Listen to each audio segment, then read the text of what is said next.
Welcome into Sports Memo's betting podcast for March 16th. It's Monday morning. That means opening line report with Teddy Covers. Teddy, how you doing today?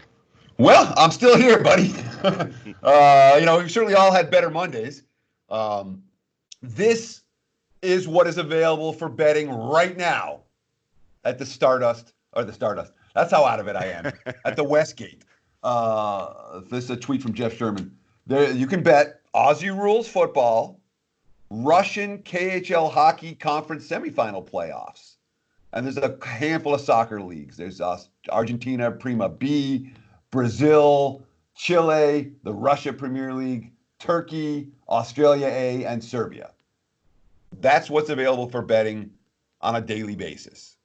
My expertise in those sports is zero. Okay. So what do we focus on? Well, the good news is a couple of books came out with win totals, NFL win totals yesterday. Mm-hmm. So we have win totals to talk about for all 32 teams, and that's good.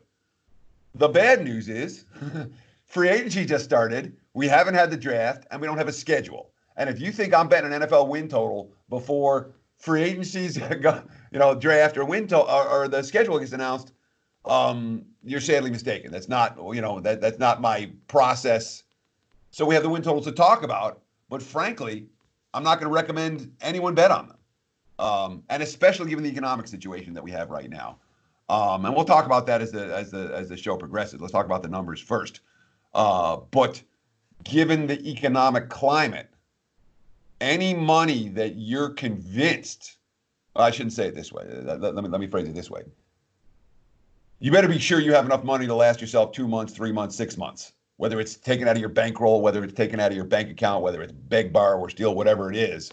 Right now, we're in hunker down mode. And if you're talking about NFL future wagers that won't get graded until January for games that, if we're lucky, start in September, and you're talking about putting money in that, betting those now, that's not money that's liquid anymore.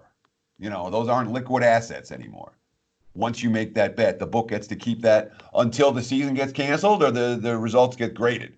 So depending on your own personal state of liquidity, if you're liquid, if you got 6 months cash, hey, you're not dipping into your bankroll. You can bet every one of these. But if you don't have that personal liquidity, there is no way I would look anyone in the eye and say, yeah, make a bet right now because this number is not going to be there if 3 months from now you might need that money to pay bills or pay rent or eat. That's a whole different story. Make sense? It's well worded, Teddy. Yes, absolutely. Some wise advice there, guys. Hunker down mode. Don't lock up your bets for too long here. I mean, keep in mind, if you bet one of these NFL season win totals, which we're going to start off the pod here talking about, get Teddy's opinion because one of the more talented NFL season win total bettors in the industry that I've ever seen. And they're out with numbers right now. We will hit on these, but keep in mind, guys, I mean, you're not going to get paid on these if you win until what, Teddy, December, right? Or January? Yeah, I'm trying to remember what week. I think week 17 is into January next year. Yeah, but it'd be after Christmas. Right. Again, the books have no legal obligation to give you anything. If the season gets canceled, they can still, season gets canceled, they'll refund the wagers. But once you make the bets, that's no longer liquid for you. That is now an asset that has to be dealt with in a whole different way than cash money, liquid. And I'm not, we're not suggesting that that you're gonna need every dime and everyone's gonna be completely broke. But what I'm reading is we're gonna be poor and sick, and it's not, it's not a real positive prognosis right now for what we're looking for. And again, we're still way early in it. Again, free agency just started this morning, and there's a ton of style. Oh my God. The trades and the signings are definitely worth talking about already. And it gives us something to do. But as a realistic statement of, yeah, these are great bets to make right now.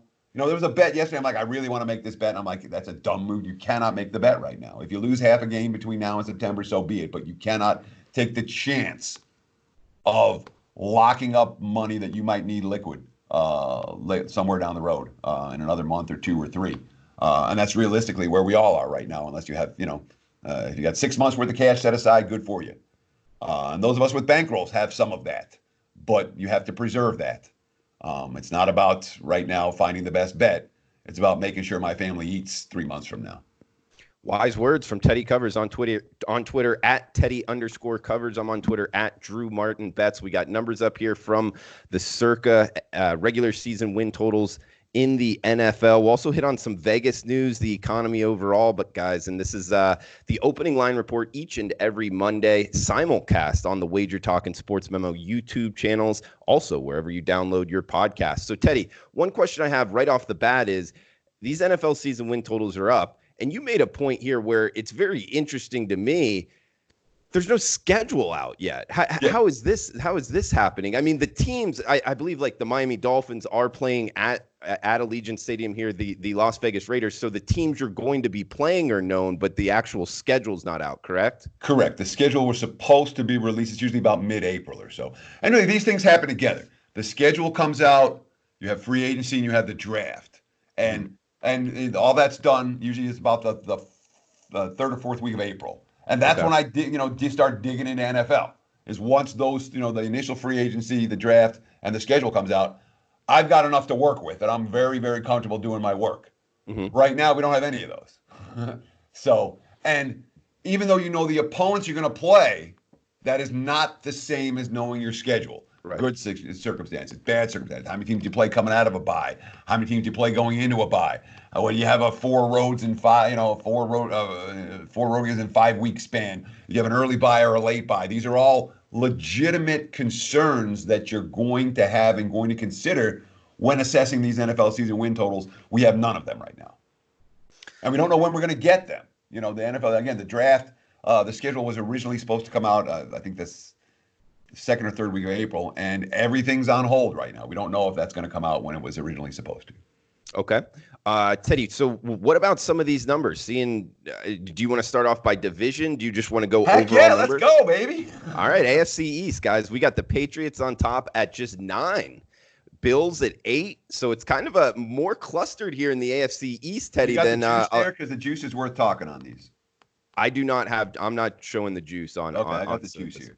Okay. What Patriots 9, Bills 8, Jets 6, Dolphins 6. Have at it in the AFC East, man. Sure. Patriots 9 over -130. Bills the over on New England 9 -130. The under 9 plus 110. Buffalo at 8. The Jets at 6, both -110 either way. The Dolphins at 6. The under -130. Those are the circa numbers. I'm also going to give you numbers from PointsBet. And PointsBet, of course, does them in alphabetical order, so I'm going to have to go through. Oh, no. The Bills are 8.5 at PointsBet. Again, these are all openers. The Dolphins are 5.5, -110 either way. The Patriots, 10.5 at PointsBet. That's a big disparity, 10.5 versus 9. 9 over -130. And the New York Football Jets, 6.5 at PointsBet, 6 at circa. I talked last week about how I thought the Jets were a long shot Super Bowl contender. Okay. Mm-hmm. I will probably have some Jets. I think that 6 is a great number. And if you want, I'm sure someone's going to take it out. If you're liquid, take it out. That 6 has, I think the even though PointsBet's dealing with a Jersey audience and is going to shade their Eagles, Giants, and Jets numbers at least a little bit. I think the 6.5 there is a better number, and the 6 stands out. For New England at 9 versus 10.5, the choices of where Tom Brady's going to go are shortening, and Brady, the clear favorite now to go back to New England, which means that 9 would likely be low, even though Brady looked his age last December and January, and the Patriots looked like a team that was missing key pieces last December and January. They're still the favorites here with Brady. Without Brady, it's an interesting question what New England looks like. And it's certainly an interesting question what the Patriots would look like. You don't want to say rebuilding because they haven't rebuilt. But New England is a team that has more question marks than most, I would say, in terms of what their roster is going to actually look like and what their goals are for 2020. I wouldn't be betting any Patriots over and taking out that under 10.5 at PointsBet. Again, it makes a lot of sense to me. Teddy, what about the philosophy? It's kind of like investment-wise, talking about stock market, which we will. You don't want to pick the spot, pick the year where the Patriots don't keep this run. You know what I mean? That's a really tough kind of bet to make, where either you want to be betting on the Patriots to kind of win the AFC East type betting, or just kind of lay off, because picking the point where it stops is pretty hard to do. Do you think there's any truth to that kind of investment angle? Well, if you've been betting Patriots season win totals under, you've had a rough go the last 20 years. Exactly. They haven't cashed many of them. That being said, at 10.5, again, that number at 10.5 really stood out to me. 10.5 minus 110 either way. New England should be is on paper they're not an 11-win team this year. Okay. Early, again, and it's early for this, and more than most teams, more than any team. Well, the Ravens are right there with them. We talk about good organizations, but the Patriots tend to, the holes. They say, "Oh my God, they have this huge roster hole." They tend to get fixed by the time the season starts, and sometimes mid-season, which is, New England does that better than anybody.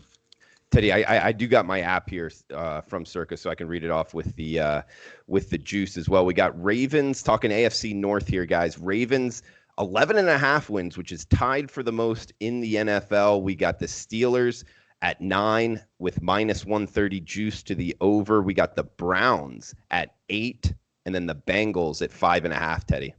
All right, and let me just give the points bet numbers. At PointsBet, we're looking at 11 for Baltimore, 11 minus 110 either way, compared to the 11.5, the over minus 130. I mean, that's, again, a significant disparity between the two. And these are the only two books that have numbers up yet. So it's very early in the process that I know of. Excuse me. Bengals 6 at PointsBet compared to 5.5.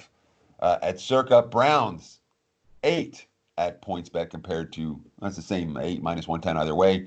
And the Steelers, who are an interesting team to consider. Look at that. They're still putting the Vegas Raiders in the Oakland alphabetical order place, for what it's worth. Okay, we caught them. The Steelers over 9 at PointsBet. It's 9. That's minus 110. It's minus 130 at Circa. So again, some fairly minor disparities. It's clear here, however, that the Baltimore Ravens are being power rated as the best team in the NFL. You see that in the win total. You see that from the people that I've talked to. Baltimore's power rating is sky high right now. And Cleveland, a team, I want to talk Cleveland here for just a minute because, a team that has every possible weapon available. They got the Hooper from there's somebody from a tight end today that they were coveting to give them even more time. I mean, their skill position talent is sick right now. The coaching staff should be better. One would think that Cleveland is poised for an improvement in 2020. They're in win now mode. And again, these are first gut reactions to numbers. I think Cleveland 8 is low, though I'm confident that there will be at least some wise guy money betting the Browns under. So I'm not convinced that number is going to go up.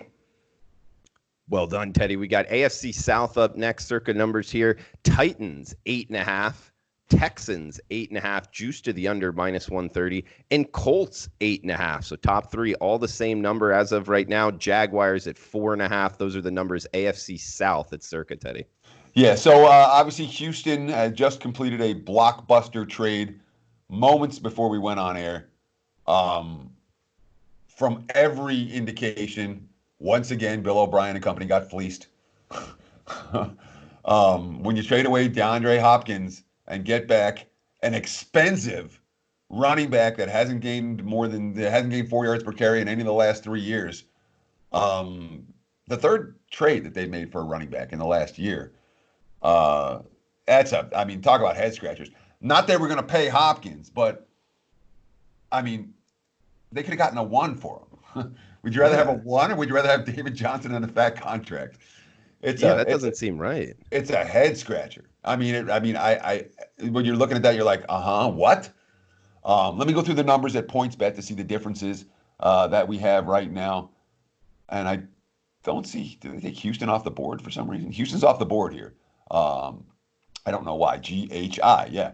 There's no H. Colts are sitting at 8 minus 110 either way. Jaguars 5.5 minus 110 either way.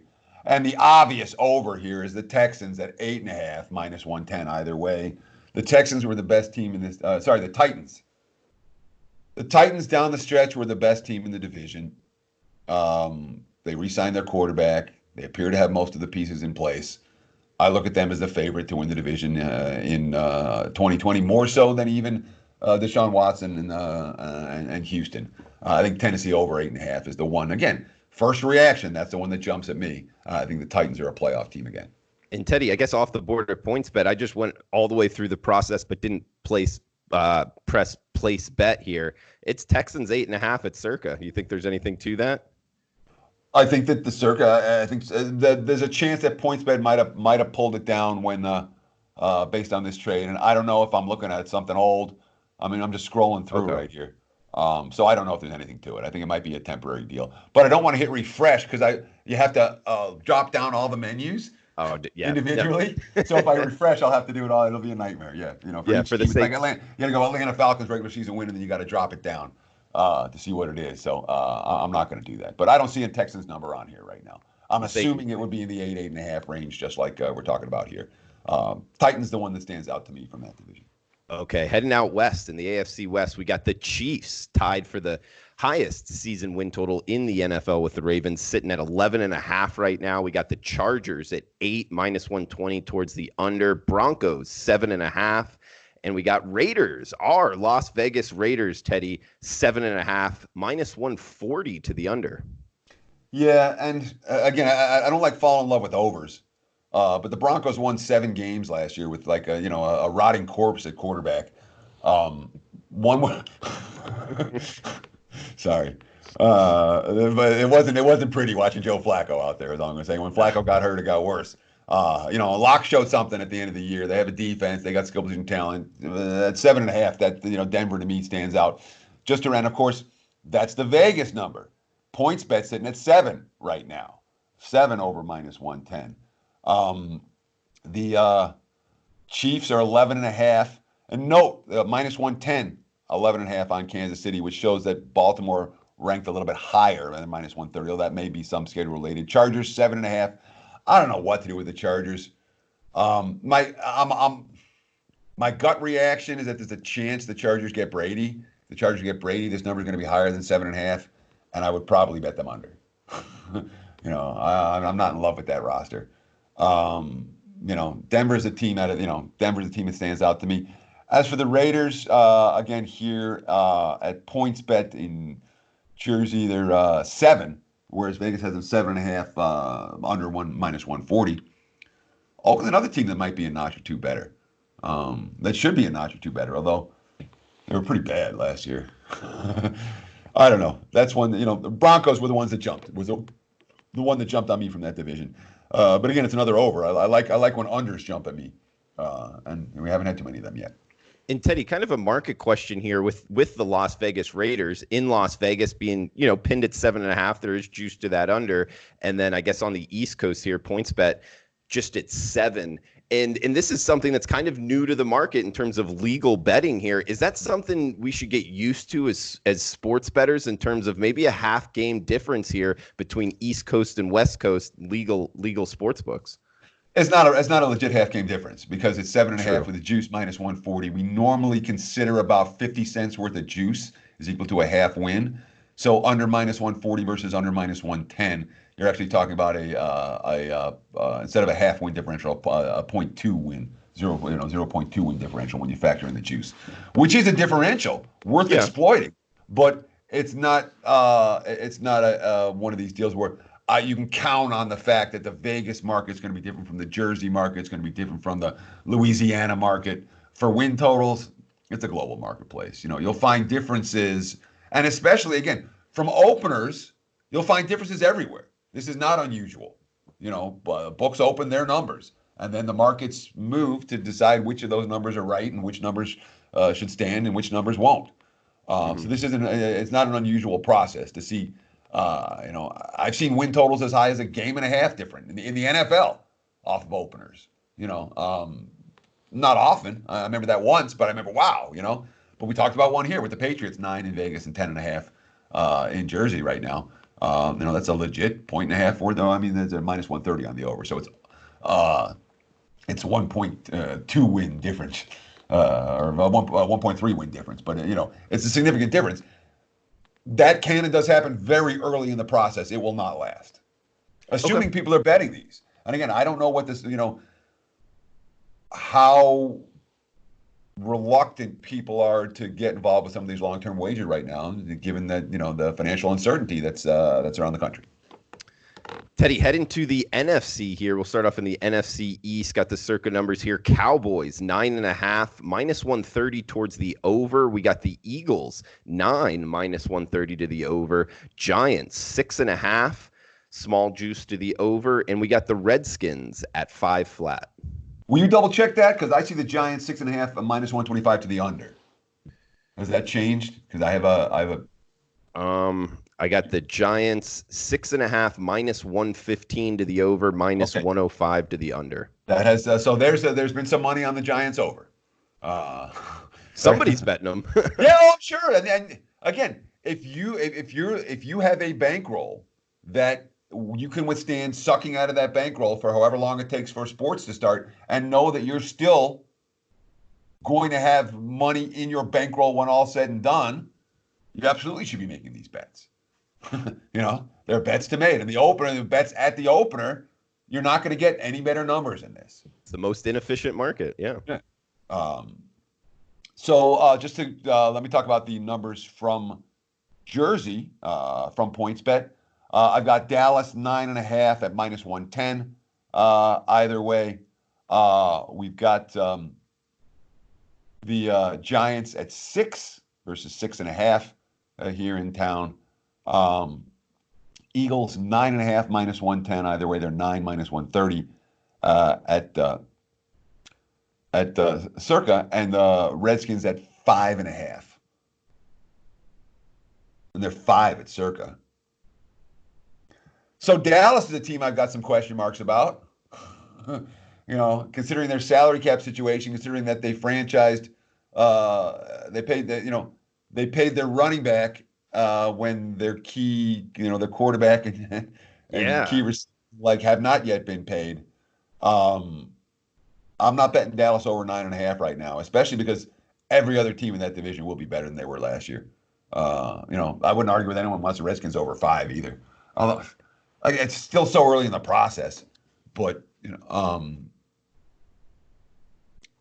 Dallas under, maybe Washington over. Okay, yeah, that Washington over. You got your young quarterback after his first off season. Is that the type? That's the type of profile you're looking to bet over. And, right? and we're also talking about a team. Washington was pretty god awful last year. They missed They were missing a whole lot of pieces.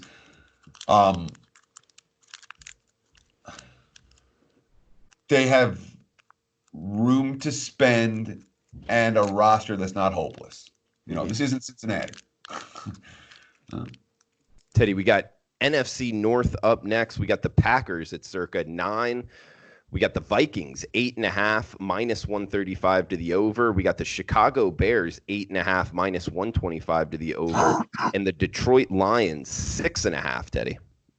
So, and again, I'm going to give you the PointsBet numbers from Jersey. Bears are 7.5 compared to 8.5 minus 125. That's a big difference. That is.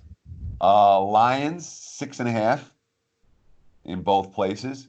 Packers 9, and the Vikings, who just locked up Cousins today for another 2 years, also sitting at 9. They're 8.5 here in Vegas. I think the Lions are better.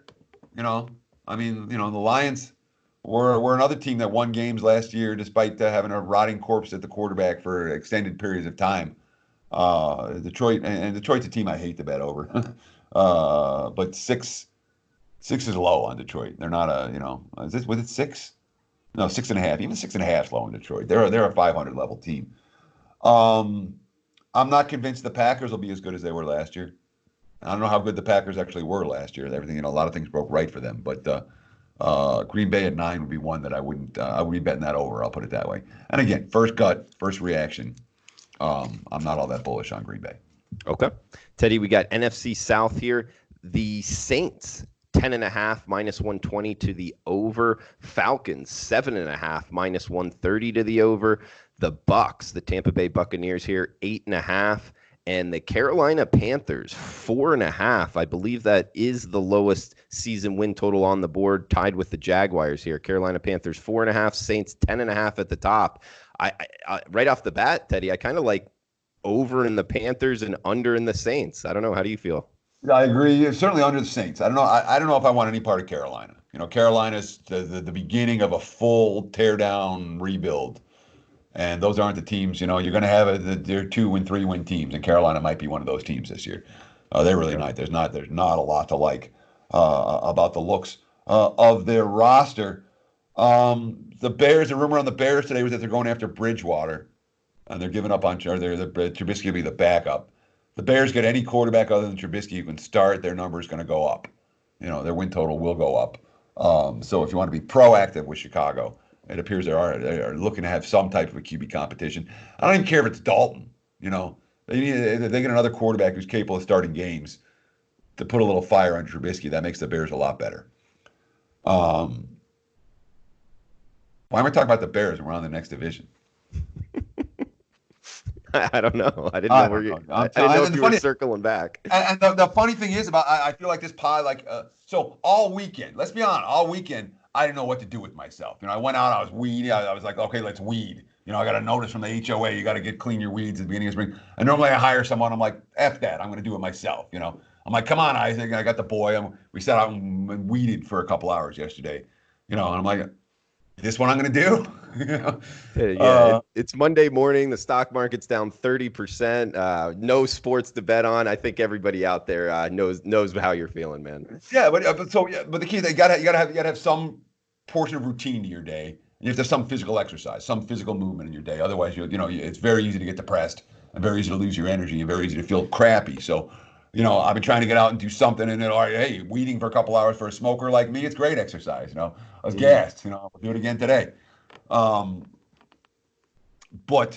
the psychological aspects of some of this. We're here. This is a podcast. I've been doing a Monday morning podcast for Sports Memo since you were like a teenager, Drew. Yeah, we were texting about that. When did it start? In 08?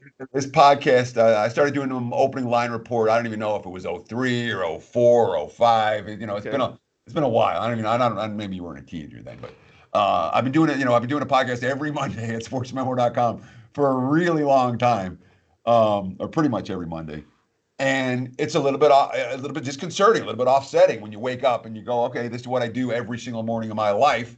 Monday through Sunday. There are no weekends. You get up and you look at the lines and, oh crap, you look at your John Best screen and it looks like this. It says NBA season suspended, MLB season suspended, NHL season suspended, tennis suspended, and NASCAR races. It's just there's no fun to look at. When you look at what's available for sale at WagerTalk and Sports Memo, and the guys who are betting soccer, there's still stuff out there. There's UFC. I mean, it's not like there's nothing for sale, but nothing that I do.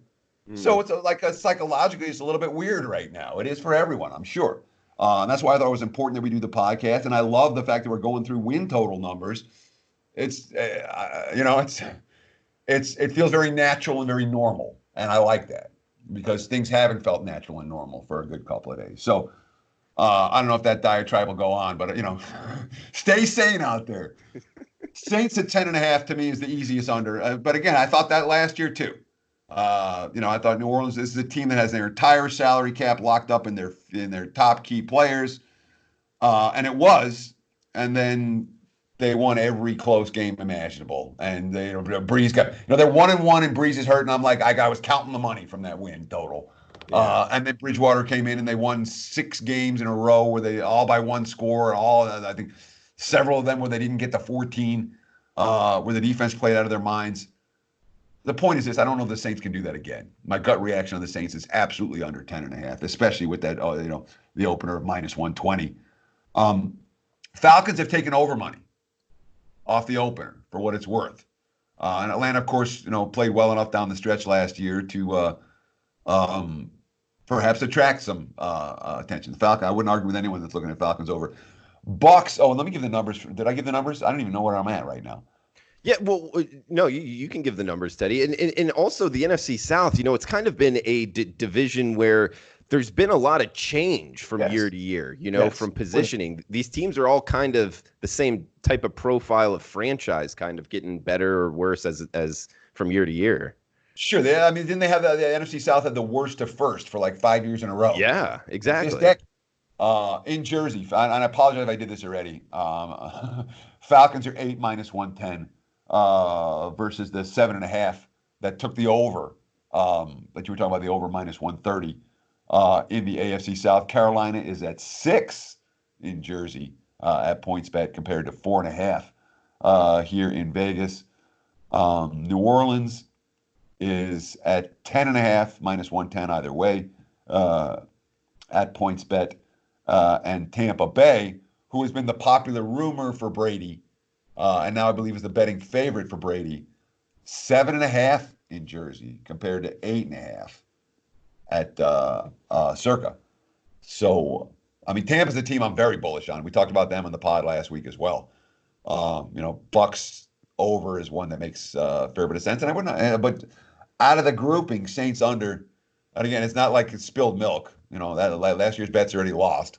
My gut reaction on this year is once again, the Saints overachieved last year. I would think they're more likely than the average team to return down from their lofty heights.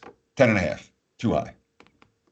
Liking the Saints towards the under as well from Teddy Covers at Teddy_Covers on Twitter. I am Drew Martin on Twitter at Drew Martin Bets. Feel free to reach out. Any questions you'd like answered. We will be doing this podcast each and every Monday morning going forward on the YouTube for WagerTalk and Sports Memo simulcast there and wherever you're downloading your podcast. We got NFC West numbers here to finish it off, Teddy. From Circa, got the 49ers, San Francisco 49ers, the Super Bowl losers, which is kind of a handicapping angle here. 10.5 minus 130 towards the over. Seahawks, 9.5 minus 130 to the under. The Rams, not the St. Louis Rams, but the LA Rams, 9 minus 120 to the under. And the Arizona Cardinals making that trade that we were just talking about. 7 minus 130 to the under. I kind of like the Cardinals over, Teddy. That offense was starting to heat up there towards the end of the season, and got the Kyler Murray at quarterback. A lot can happen there. I don't know. Kind of like the Cardinals over. What are you feeling here? The NFC West numbers. So is you're looking at that's a live bettable number now? Because I honestly thought that number would move based on Hopkins. In Jersey, I'm seeing Arizona off the board like Houston was off the board. And once we finish this, I'm going to refresh the page and see if those numbers have come back up. But for the and I 100% Yes. Arizona's win now. Okay, that's a win now. What a fleecing. Certainly at initial there are things to like about the Cards. I'm with you 100%, and my gut reaction there. But on the other hand, their defense has a lot of questions. And 7, I don't know if they're any good. They are in a tough division. Arizona's a team, again, the markets are likely to move to the over for Arizona. San Fran in Jersey is at 11 as opposed to 10.5 here in Vegas, so juice to the over. The LA Rams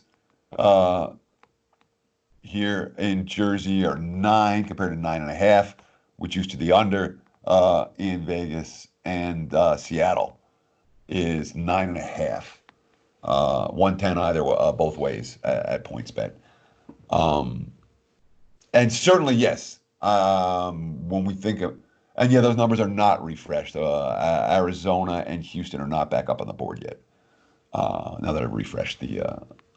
At PointsBet. At Circa, they are, Teddy. I'm going all the way to place the bet, and which it would have told me not to by now, and it's win 7 plus 110. So, yes, it is a bettable number at Circa, guys. That's not, there's worse bets to make than Arizona over. Rams are an interesting choice. An interesting team to consider. A team with they're trying to re-sign a whole bunch of their free agents. A team that underachieved a little bit last year, and a team that a lot of people still have question marks about if Goff's going to be any good. Gut reaction on that. With Arizona better, with San Fran elite, with Seattle will be there. Seattle's lined appropriately at 9.5, 9.5. The team the team to not be bullish on in that division is the LA Rams. Again. First gut reactions, Rams under. is one that might be worthy of a look. All right, Teddy, great breakdown there of the NFL season win totals. We got a couple questions here on Twitter. Get your overall thoughts on the marketplace, Vegas. A lot of news out there, Teddy. But let's hit some of these questions. Only as good as your last is asking on Twitter. Would pay some money to hear an opening line report on the UFC with Drew and Teddy. Teddy, do you do any UFC? Is that possible? I do not. So I appreciate the compliments. And one thing that I'm not trying to do during this time of upheaval is become something I'm not. Mm-hmm. And try, oh yeah, I'll tell you guys, I got winners. I'll put up, no, I know what I know. I know it well. I'm an expert at this stuff for a reason. I'm allowed to charge for my plays for a reason. I've been doing this for a long time. And I feel like I do have a legitimate sense over the long term. I'm going to make positive expectation wagers. And over the long term, I do expect my clients to win. If I start putting out stuff, that is on sports that I'm not familiar with, that would no longer be the case. And whatever respectability I have would be gone quickly. So I'm not trying to learn a sport to handicap this week. What about you? Well, Teddy, that's interesting because, yes, I agree with you. Any bigger bet that I'm making, I'm pretty much sticking to college basketball totals, college football, MLB, kind of my sweet spot there where I've had success in the past. However, as all these sports have gone down, Teddy, we had UFC kind of take center stage here. I was involved. I bet it, nothing crazy, but I'm not, charging for my expertise here. I just kind of tweet out what I'm betting and people can do what they want. Do you have I guess, issue with that or not? Not at all. No. And again, I'm not a UFC expert. I can't pretend to be a UFC expert, and I can't look at a UFC line and intrinsically know, hey, it's likely to go this way, or hey, it's likely to go that way, like we can with the NFL because we've been doing it so long. So I thank you for the compliment. And I encourage, in terms of recreational size wagers, hell yeah, bet La Liga, man, bet whatever the hell you want. I did, but that's what we do. But they have to be recreational size wagers. Yeah, they cannot be, standard unit size wagers, and there's a big difference in that for me. Yeah, and Teddy, it comes down to, like you brought up, Mexican La Liga. I bet 2 games this weekend, and it's almost. I was talking with a couple guys in the green room. It gets to the point where I'm not above betting rules. There is some fun out there. I like kind of that term. Yeah, and recreational betting is betting for entertainment and fun. Right. Small bet's fine. Yeah, knock yourself out, dude. Yeah, send me a play. Okay. Believe me, I need some action, man. I got to go. I haven't. We're used to having daily action. It's a little bit weird not to. Yeah, for sure. Hey, we got Mr. Welsh on Twitter. What's up, man? Thanks for the question. What type of questions can be asked? And Mr. Welch, and anybody out there, any type of question can be asked. There is no stupid questions. Sports betting questions, NFL, what's going on in the industry, lifestyle questions. You want to talk about the stock. Any type of question is fine, guys. Feel free to reach out at Teddy_covers, at Drew Martin Betts, also at Sports Memo, and we will get them out here on the podcast. But he also asks, when looking at NFL totals, what are the top 3 stats variables to look at and best place to get that information? Excellent question. And thank you for your question. And before I answer it, I have to addendum here because I just went down to the bottom. NFL regular season wins wagers. Teams must play 16 regular season games for action. A tie is worth 0 wins. And the season must finish by March 31st, 2021. Those are the Circa rules. It's a full 16-game season. Obviously, a tie is worth 0, which is why unders sometimes are a little bit better than overs.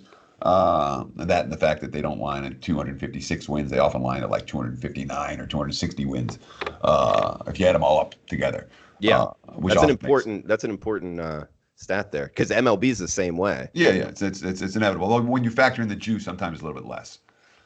The most important stats for win totals for me from one year to the next: strength of schedule differential. who they played last year versus who they're going to play this year. Turnover margin. Yards per play differential a year ago compared to the record. That's the three stats that absolutely stand out. Let's go through them individually. Sure. Because I got some questions on the last two. All right. What was the first one again? Strength of schedule differential. Yeah. Okay. So I do strength of schedule a little bit differently. I do it a lot differently, and you should do it a lot differently too. First of all, when you're looking at this year's numbers, pay no attention to last year's numbers. Okay, they're going to give you the mainstream strength of schedule numbers are all wrong. The way to base your mainstream strength of schedule numbers are on this year's win totals. We have them already. You factor in the juice the same way we talked about. Every extra 10 cents worth of juice is worth 1/5. Yeah, 50 cents. 50 cents worth of juice half a game. is equal to half a game, which means every 10 cents worth of juice is equal to 1/10 of a game. Okay. Does that make sense when you're Yes. when you're figuring it out? But that's how you figure out how tough this year's schedule is, not what teams' records were last year. And for last year's stuff, me and you've done number of podcasts on this over time, where I do my numbers based on the powering numbers on how tough their schedule was last year was not the final record of the teams. It was their powering number on the week the game was played. And that's how I do my strength of schedule. So that's the first thing I'm going to look at is this year's strength of schedule numbers and my numbers for last year. And neither of them are mainstream numbers. They're both numbers you have to dig for a little bit or create yourself. So to me, that's at the top. Turnover margin has got to be number two. As a lot of people have it as number one.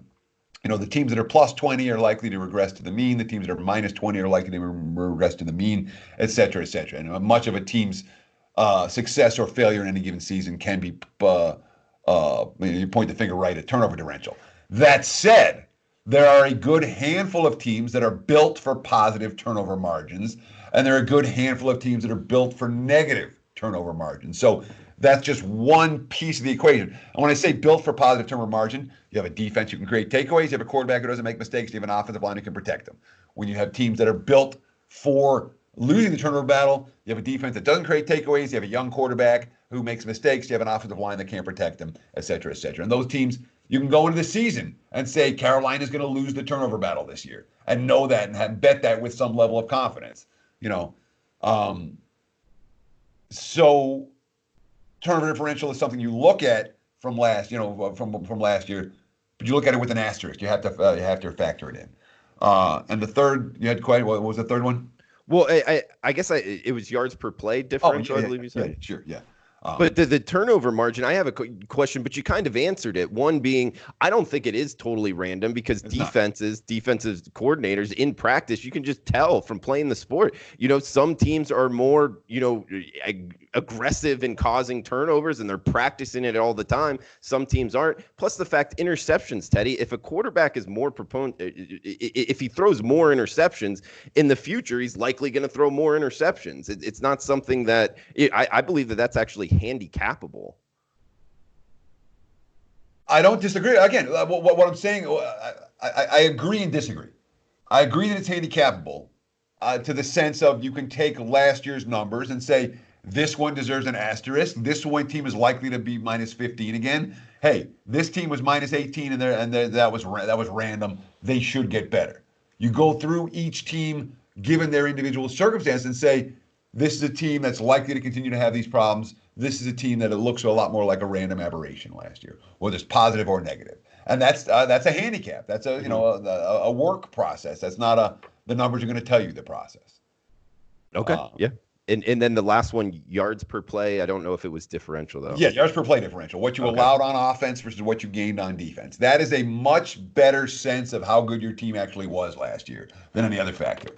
Did you outgain your opponents on a yards per play basis? And that yards per play differential is like the secret sauce of how good this team actually was versus the teams that were, how bad this team actually was, as opposed to their record. But if you're looking for numbers, hard numbers, how good a team was last year, yards per play for, yards per play against, the differential.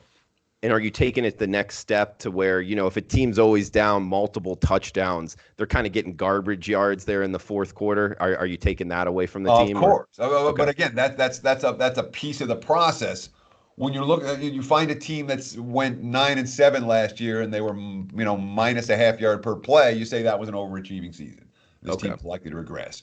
You find a team that was 6-10 and they were plus 0.1 yards per play, you say, hey, they underachieved. That's at least part of the reason why people like Tampa. And we can go through. I mean, I got all the stats, but I don't want to go. I don't want to go. Go through them all right now. This podcast is we're gonna need to plan for podcasts. Okay. So we can go through some of the stats on that. Next week or the week after, and talk about those three particular numbers: my strength of schedule numbers, and yards per play numbers, and turnover differential, and see where that leads us on our path to profitable NFL season win totals. All right. Teddy covers on Twitter at Teddy_covers. Guys, we got a segue here because we're already at the 45-minute mark. We were planning on this being 30 to 40 minutes, but great analysis there on the NFL season win total market from Teddy Covers. We did want to hit a little bit on Las Vegas, the overall news in the marketplace, and this is something that we'll be talking about ongoing each and every Monday morning here. But Teddy, your overall thoughts? Just saw what MGM is closing properties here in Las Vegas. Noticeably, something I try to do is at least walk or run on the strip, 3-4 times a week. Yesterday, I did a run on the strip. Noticeably less foot traffic on the strip for a sunny Sunday afternoon. Great weather here, but I would say half the amount of people is normal. You usually couldn't run on the strip. You'd have to kind of walk because there's too many people. You could run yesterday, and just the casinos, not as many people, people being laid off left and right. Have you kind of I guess experienced this in Las Vegas before, and what is your overall thoughts of what's going on? So I've seen Las Vegas in a severe downturn twice since I've been here, and it's the two same events. We all remember them. Post 9/11, this town shut down for about a week or two, but it wasn't that long. Things were real quiet, and then they opened right back up. I mean, it took a little while for the economy to get going again, but it wasn't such a shock that the casinos were going broke. We didn't see a rash of bankruptcies. We saw a significant disruption for a relatively short period of time after 9/11. The 2008 financial meltdown was a little bit different because casinos were shutting down, and there was a little bit of a run on the economy here in town. And of course, the property values crashed. Las Vegas was one of the cities that really took a beating, and I can speak from personal experience when it came to the 2008 real estate downturn. This feels different, and it feels more serious for two reasons. We never seen the strip close down. Okay, to hear MGM and Wynn properties are not reduced; they're closed. Okay, casinos closed, and we're not talking one or two. What's it, 13 properties on the strip between MGM? A bunch, yeah. The Aria right here is closing. Yeah. We never seen that before. This is, we're obviously in uncharted territory. When every employee gets furloughed off of, a dozen plus casinos, it's going to have a ripple effect in the economy. This town is. The word recession is getting thrown out. I'm hoping for a recession because it could be worse. Yeah, it's scary stuff, Teddy. In terms of, let's just say it is 3 months. We've heard that kind of thrown out there, and who really knows? I don't even know if the experts know. But would you say like the housing market here is going to be affected for just maybe that 3-month period? Is this something that you've seen last for a long period of time? Too soon to tell. Okay. Look, we are at the very early stages of what could be a national pandemic. There could be a lot of sick people in the next couple of weeks, and we don't know yet how many sick people there are going to be. Could be me or you. We don't know yet. Again, some of the stuff you read, and all you do is read a lot. That's all we have. I'm used to reading a lot, but I'm used to reading a lot about football or basketball. Unfortunately, I spent the last few days reading a lot about COVID-19 and the coronavirus. it's the whole iceberg thing, where, these are the cases that we see, but there's so many underneath. And now that we've taken these preventive techniques, what's going to actually happen? I would not be surprised if 2 weeks from now, every casino on the Strip is closed. I would not be shocked. Wow. As to how long they stay closed, that's another question entirely, because if this is a short-term thing, if it's 2 weeks or a month, everyone tightens their belt a little bit, it's not a national crisis. If we're 2 or 3 months in and the numbers aren't going down, it's going to be different. It's going to be a different world that we come back to at the end. And we'll see how sports reacts, because I don't know that sports will come back the same way either. Yeah, that's a great point, Teddy, because at first when this was all coming out and, shut down, I was like, oh, this is going to be, it is what it is, and it's going to boom back up. But actually, and people out there can realize, whether you're a sales manager, whatever, you're running a company, if you start laying people off, your good talent, your hard workers, your talent is going to go elsewhere. It's not like they're going to just hang out and then when you're ready to hire them back, just like, oh, so you kind of got to worry about that as well in terms of what's going to happen with the sports betting industry, Teddy. I mean, it's in the sports betting industry, this is a depression. Okay, this is not a recession. Okay, everybody that I know that is involved in sports betting in any way, shape, or form has either lost their job or is in danger of losing their job. Okay, and it's about how well you plan for a moment like this, and how well you can deal with a moment like this. But it's not unique. We're in the same boat. And when we say the sports betting, again, it's not just sports. Okay, it's any entertainment. It's everyone that works in the restaurant industry is screwed right now, in the bar industry, in the concert industry, in the casino industry, in the sports industry. There's a lot in the travel industry, in the airline industry. There are all these industries that are basically shut down in a matter of a week. And we have no idea what the ripple effects are going to be and what that's going to look like 2 months from now. But all these people, every person in every one of those industries is noticeably poorer and less likely to spend money today than they were a week ago at this time. And when people stop spending, that's when you have issues. Now, does sports betting come back the same way? We're betting on it. Look, WagerTalk and Sports Memo and Gold Sheet operations are, we haven't shut down operations, and the guys that are experts in the sports that are still available are still selling plays, and there's still a lot of projects and plans and all this stuff for what we're going to do. And the goal is that sports come back this summer. I love to have NBA finals talk about this summer, and I'll take it. Should be in the summer anyway, Teddy. I think the NBA should roll with this, meaning the NBA finals should be at that. They should push back the NBA season and start it when football's over anyway. I think they should have done that years ago. Maybe they will. And it wouldn't shock me if they do. But it's going to be a process, both for how this comes back and in terms of when you think about all the bettors who bet every single day, and like they have, and maybe, some of them are betting La Liga. Some bettors haven't bet, and there's what are those people? Do those people come back? Do they come back with money? A lot of it depends on how poor we are 3 months from now, as opposed to how healthy we are 3 months from now. And I know we haven't talked about anything about getting sick or, I'm much more worried about the economic circumstances than I am about the virus itself. And maybe that sounds very callous. No, it doesn't, because I'm in the same boat. But it's, the virus, it's a pandemic. It's a global pandemic, and people are losing their lives and getting sick. But the economic circumstances behind it are a little bit scary, and a lot of stuff is we don't know. We don't know. We'll know more 2 weeks from now. We'll know a lot more a month from now. Look, my brother, I have one brother in this world.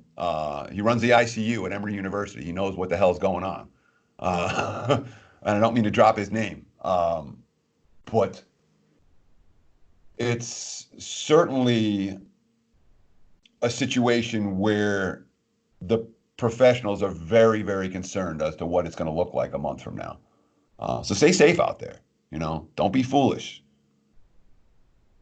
Words of advice from Teddy Covers at Teddy_Covers. Teddy, we're coming up on the hour mark here, which we got to stay under for multiple reasons. But did you want to throw anything else out before we shut this down? Yeah, this sucks. Hopefully it doesn't suck for that long. That's what's going on. We'll do it again next Monday. Hey, we'll have more number again next Monday. If we got nothing else, I'll talk about some of the stats we talked about today. We talk about where things are moving. We're going to be here. I'm not going anywhere, man. If things get weird, Isaac's out of school now. Maybe we'll go out of town. We're talking about going somewhere for spring, for spring break. I got some friends in Colorado. Maybe I'll go visit them for a week or so. But by and large, we're going to hunker down. We're going to do, and here's the key for me at least, okay? Because you are a little depressed. You're way out of your normal routine, and that's never a good thing. So my whole thought process is I'm viewing this week and next week as July. All those projects that I put off all year, I'm like, I'm going to organize my office. Oh, I got to get my taxes done. Oh, I'm going to do all of them. That's now, I got all these boxes I'm going to go through and organize, and I got all these stats that I want to go through and organize. And I want to go through various record-keeping stuff that I've done and get all that in shape. And I'm going to get into my new computer. I'm going to get a new computer and get that all up. And I'm going to do all the stuff that I normally do in July, right now in March. And then if there's still nothing going on, and I got most of that stuff done, maybe we'll go out of town for a week or two. But by and large, we're going to be here, and I expect to be here working my balls off in July, hopefully. So we'll take advantage of the opportunity now to have a little bit of a lighter schedule, and not make yourself too crazy with it, because it's really easy to make yourself crazy with it now, and especially for those of you living by yourself. If you're living by yourself, get out. Don't sit in your apartment. Don't sit in your house.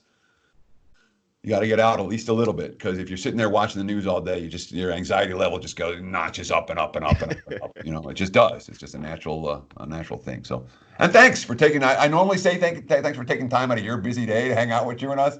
Ain't nobody busy today unless you work in the medical field. So thanks for taking time out of your day to hang out with us, even though it wasn't a busy day. All right, Teddy. Well said, man. And guys, please reach out. Any questions throughout the week, and Teddy and I will be back next Monday morning. So. Drew, one last thing, and I never do a shout out for another podcast. The Kelly Murray Show, the last episode, I thought it's a must listen. If you have questions about this kind of stuff, and if you don't, everyone follows the Kelly Murray Show on it's one of the industry leading podcasts. And I thought they did a fantastic job on their season finale talking about the effects of the virus in Vegas and what's going to happen. So if you want more of that type of analysis, I encourage you to listen to that season finale. Cool. I will give it a listen. Yeah, that is a great podcast. I recommend it as well. So for Teddy Covers, I am Drew Martin. Guys, be safe out there. We'll have Teddy back on next Monday, and also some more podcasts this week. So stay tuned and be safe. Best of luck.